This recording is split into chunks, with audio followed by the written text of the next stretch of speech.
रामकृष्ण हरिमौली या संत वचनामृत या चॅनलच्या माध्यमातून आपण एकमेकाशी ज्ञानाची देवाणघेवाण करण्याचा प्रयत्न करत आहोत।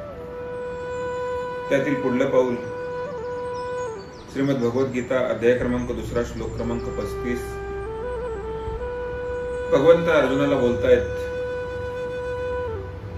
भगवंतांनी सांगितलं स्वधर्माचं पालन कशा पद्धतीने केलं पाहिजे, स्वधर्माचं जर पालन नाही केलं तर कशा प्रकारचे दोष मागे लागतात।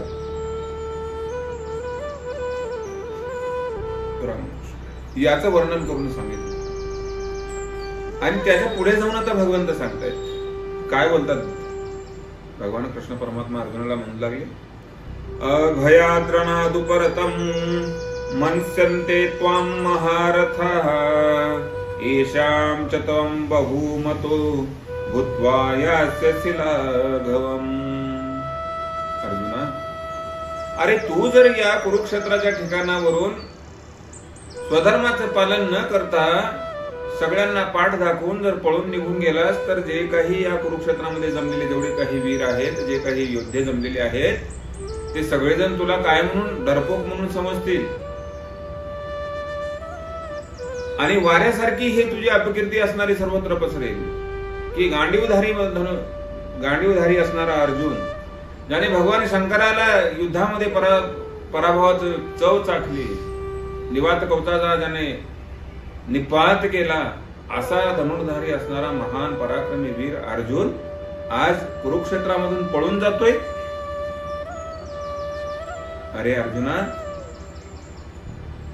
जर या रथी महारथी म्हणून तुझ्याकडे पाहिलं जातं आणि तू जर या कुरुक्षेत्रातून पळून गेलास तर तुझ्याविषयी जेवढा काही मान या त्रैलोक्यामध्ये सगळीकडे होता तो तुझा मान नाहीसा होऊन जाईल आणि त्याचं परिवर्तन अपमानामध्ये होईल। मग पावली तुला अपमान सहन करावा लागेल। बघा, देव प्रत्येकाला मान देतोच किंवा मानाचं स्थान देतो असं नाही, पण स्वकर्तव्याचं पालन करून आपण तो मान मिळवत असतो। पण त्याच स्वकर्तव्याचं पालन जर आपण नाही केलं, स्वैराचाराने जर आपण वागू लागलो तर मानाचा बदल हा अपमानामध्ये व्हायला वेळ लागत नाही। आणि तशाच पद्धतीने या अर्जुनाला सुद्धा जेवढा काही मान आजवर त्याने मिळवलेला होता, जेवढा काही पराक्रम त्याने आजवर गाजवलेला होता, ज्याची कीर्ती सगळे लोक ऐकून होते, तेच लोक आज अर्जुनाकडे भित्रा, घाबरट,